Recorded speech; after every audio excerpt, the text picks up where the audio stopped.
বর্তমান যুগে সমাজের ছেলেমেয়েরা সব মোবাইলে ফেসবুকে সবসময় ঘরের মধ্যে থাকে, ঘর থেকে বের করে আনার জন্যই আমি উদ্যোগটা নিয়েছি। এই খেলা দেখে অনেক মজা লাগতেছে। এর আগে এই খেলা দেখি নাই, আজকে প্রথম দেখতেছি। এখনের দিনে এগুলো বিরক্ত হয়ে গেছে। ইভেন আমি আমার জন্মের পর থেকে মনে হয় ফার্স্টে এই খেলা দেখলাম। সো এগুলো আসলে আমরা দেখার সুযোগ করে দেওয়া উচিত, ভালো করে আরো করে সব এলাকায় উচিত এগুলা করার, স্পেশালি বন্ধের সময়। কারণ বন্ধের সময় আসলে সব মানুষ আসে গ্রাম শহর অঞ্চল থেকে, তো এই সময় সব খেলা করলে ভালোই হয়। আমি এবার প্রথমই দেখতে আসছি। এর আগে আমি এই খেলা দেখি নাই, এবার এই খেলা দেখে আমার অনেক ভালো লাগতেছে।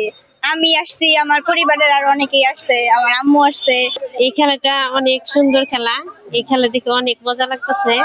এখানে আমার পরিবার, আমার ছেলে মেয়ে, শাশুড়ি, ভাই, বাবা সবাইকে নিয়ে আসছি। আমার জীবনে কখনো পাতিল বাস কোথায়ও দেখি নাই, জীবনের প্রথম গ্রামে পাতিল বাস দেখলাম। পরিবার, গ্রামবাসী সবাই আসছে, খুব আনন্দ। সবাই মিলে দেখাতে অনেক ভালো লাগতেছে। মানে আমরা চাই যে এরকম আরো অনেক খেলা আমাদের এলাকায় হোক, সবাই আনন্দ নেক। আমি নলেন থেকে আসছি, এর আগে এই খেলা দেখি নাই, আজকে প্রথম দেখতেছি, ভালোই লাগতেছে। দুইকোচা এলাকায় অনেকদিন পর একটা খেলা দিয়েছে, তো সবাই অনেক কৌতূহল হয়ে দেখতে এসেছে। আমার মা এসেছে, আমার বোন এসেছে, আমার এলাকার আরো অনেকে এসেছে, আমরা অনেক আনন্দিত। এটা ফোনে দেখা হয়েছে, কিন্তু বাস্তবে এইভাবে দেখা হয় নাই। তো এখন এইভাবে দেখা অনেক ভালো লাগতেছে। ভালোই লাগতেছে, মনোরম পরিবেশ, সব লোকজন আছে এখানে, পরিবেশটা সুন্দর আছে, খেলাটাও ভালো লাগছে। খেলা আসলে অনেকদিন যাবত হয় না, তো আর আমরাও কোনোদিন দিই না, জীবনের প্রথম। কিন্তু দিয়ে খুব আনন্দ লাগলো, দর্শকেরও আনন্দ পাচ্ছে।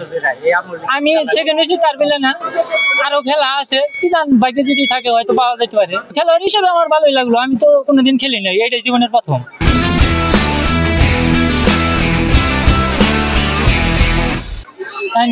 খেলতে পেরে আর নিজে একটু আগাইতে পেরে খুব ভালোই লাগলো।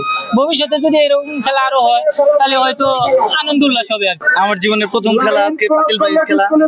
আমি তারপরে প্রথম ডুবে গেছিলাম, তারপরেও অংশগ্রহণ করছি। খেলাটা খেলে পাতিলের মধ্যে বসে 2 হাত দিয়ে বাইচ দিয়ে তারপরে সামনের দিকে আগাইতে হবে। এই খেলার নিয়মটি হচ্ছে 5 জন করে প্রতিযোগী অংশ নিচ্ছে, তার মধ্যে হাত দিয়ে বাইচ দিয়ে যারা ফার্স্ট আর সেকেন্ড হচ্ছে তাদেরকে পরবর্তী খেলা রাউন্ডের জন্য বাছাই করা হচ্ছে। ইনশাআল্লাহ অংশগ্রহণ করে আমি অনেক আনন্দিত।